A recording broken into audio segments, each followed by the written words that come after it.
ગુજરાત પ્રદેશ ભાજપ કારોબારીનો આજે બીજો દિવસ। આ બેઠકની શરૂઆત હાલના ગુજરાત ભાજપ પ્રદેશ અધ્યક્ષ સી.આર. પાટીલના સંબોધનથી થશે। દિવસ દરમિયાન અભિનંદન પ્રસ્તાવ રજૂ કરવામાં આવશે।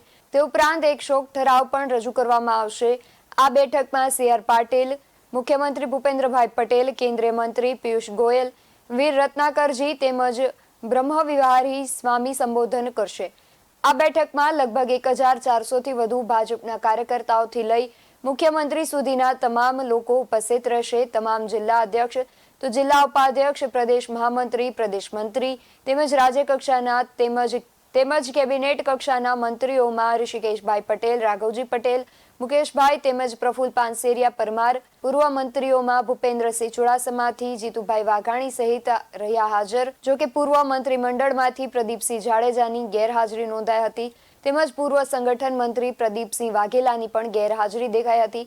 આ બેઠકમાં લોકસભા 2024ની ચૂંટણીના પરિણામોને લઈને ચર્ચા કરવામાં આવશે તેમજ શહેરમાં થયેલા ઘટાડાના ઉપર પણ વિસ્તૃત ચર્ચા કરવામાં આવશે।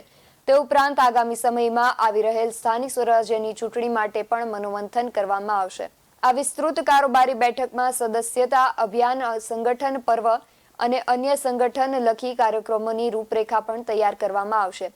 તે ઉપરાંત ગુજરાતના હાલના ભારતીય જનતા પાર્ટીના પ્રદેશ અધ્યક્ષ સી.આર. પાટીલને કેન્દ્રીય મંત્રીમંડળના સ્થાન મળતા ખાલી પડેલ ગુજરાત પ્રદેશ અધ્યક્ષના પદ માટે નવા નામની પણ ચર્ચા કરવામાં આવશે। BSN ટીવી ન્યૂઝ સાથે રવિન્દ્ર ભદોરિયા, ગાંધીનગર।